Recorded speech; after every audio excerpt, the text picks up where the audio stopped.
Selamat pagi kawan-kawan. Selamat pagi, Shalom. Ada pertengkaran-pertengkaran yang terjadi dalam keluarga. Memang terjadi beberapa faktor, tapi saya percaya ada satu yang ingin saya bagikan kepada saudara, termasuk ini pengamatan saya. Kenapa kadang-kadang terjadi pertengkaran-pertengkaran dalam keluarga? Misalnya si A nggak suka dengan si B, atau ini sama-sama anak misalnya.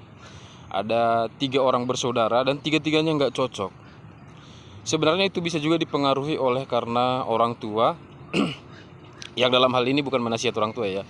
Tapi kalau misalnya kita sebagai orang tua, lalu kita punya 3 orang anak seperti saya, ternyata nggak boleh saudara ketika kita misalnya puji anak yang satu di depan anak yang satu, apalagi itu sering-sering terjadi. Misalnya katakanlah anak yang nomor 1 ini pintar, dia baik, beda dengan anak yang kedua. Nah, di depan anak yang kedua kita bilang, lihat ini abangmu ini yang bagus, ini yang cocok, ini yang betul. Sebenarnya kan tanpa kita sadari itu akan membangun luka di hati daripada anak kedua. Tapi saudara seringkali ini diabaikan oleh para orang tua, khususnya kita yang masih orang tua yang anak kita mungkin masih SD. Sebenarnya kita harus belajar bagaimana supaya perlakuan kita kepada anak-anak itu merata dari masa kecil mereka. Karena jika tidak merata, saudara, ini akan terbawa sampai mereka remaja, sampai mereka dewasa, bahkan sampai mereka menikah. Jadi kalau ada misalnya orang tua yang katakanlah misalnya ini anaknya sudah pada besar-besar dan ada yang tinggal di beberapa tempat, misalnya katakanlah mereka 5 bersaudara. Jadi yang si abangan ini memang sukses, orang kaya, lalu kemudian sering kirim ke kampung uang belanja orang tuanya. Dan waktu orang tuanya ini misalnya jumpa dengan anak ke-4, anak ke-5, anak ke-3, anak ke-2, dia bercerita misalnya, itu abangmu itu luar biasa, itu kemarin kirim sekian, kirim segini, kirim sekian. Nah, tahukah saudara, orang tua itu sedang membangun sebuah pemicu iri hati pada anak kedua, anak ketiga, anak keempat.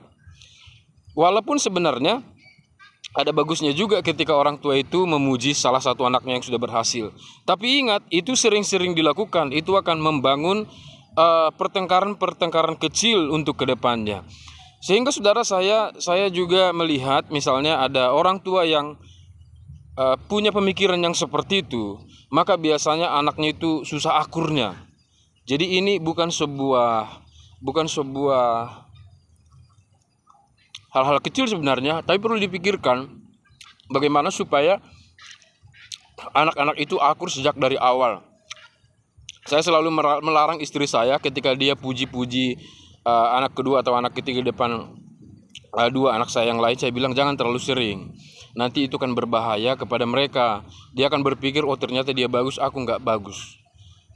Kalaupun dipuji, ya seadanya saja, lalu kemudian seimbang dia pujiannya kepada anak-anak itu. Maka tidak heran saudara, pertengkaran ini juga terjadi bagi anak-anak yang sudah merantau misalnya. Karena orang tua itu membangun tembok antara anak yang pertama dengan anak yang kedua dengan anak yang ketiga. Sehingga seolah-olah kadang-kadang misalnya kita sebagai anak yang tanda kutip dikucilkan, merasa dalam hati, kenapa perlakuan orang tua saya sama saya seperti ini ya. Jadi itu akan memicu iri hati kepada saudara kita. Pertengkaran ini akan berlanjut secara terus-menerus, khususnya saudara ketika orang tua sudah tidak ada lagi. Orang tua sudah tidak ada lagi, apalagi ada warisan-warisan yang akan dibagi atau akan berbagi, ini akan sulit menjadi keluarga yang akur. Tapi kalau prinsip saya saudara, sama siapa saya bisa akur, sama siapa saya bisa sejalan, saya hanya berpatokan ke situ saja. Jadi saya tidak pernah berpikir supaya orang lain berubah. Yang saya pikirkan adalah bagaimana saya berubah menghadapi orang tersebut supaya saya jangan kecewa. Oke, selamat pagi rekan-rekan. Tinggalkan jejak di kolom komentar. Tuhan Yesus memberkati.